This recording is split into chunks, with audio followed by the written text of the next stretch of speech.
জীবনে কি সত্যি শান্তি আর আনন্দ খুঁজছেন? তাহলে শুনুন শ্রীকৃষ্ণর এই 10টি মহাবাণী, যা আপনার জীবন বদলে দিতে পারে। 1. শুধু কর্ম করে যাও, ফলের আশা করো না, ফল ভগবানের হাতে। 2. রাগ মানুষের সবচেয়ে বড় শত্রু, এটি বুদ্ধি নষ্ট করে। 3. পরিবর্তনই প্রকৃতির নিয়ম, যা আজ তোমার, কাল তা অন্যের হবে। 4. অতীত নিয়ে অনুশোচনা করো না, ভবিষ্যৎ নিয়েও চিন্তা করো না, বর্তমান নিয়ে বাঁচো।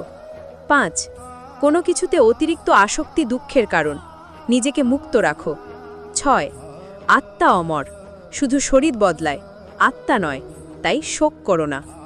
7. ভয় ত্যাগ করো, ভয়ই মানুষকে দুর্বল ও অস্থির করে তোলে। 8.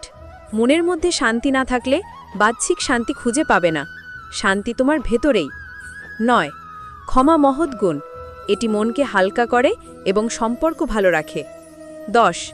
ঈশ্বরের প্রতি বিশ্বাস রাখো, তিনিই সবকিছুর নিয়ন্তা এবং তোমার আশ্রয়। এই বাণীগুলো মেনে চললে আপনার জীবনে আসবে প্রকৃত শান্তি আর আনন্দ। ভিডিওটি ভালো লাগলে লাইক করুন, বন্ধুদের সাথে শেয়ার করুন এবং শ্রীকৃষ্ণকে যদি ভালোবাসেন তাহলে আমাদের চ্যানেলটি সাবস্ক্রাইব করতে ভুলবেন না। ধন্যবাদ।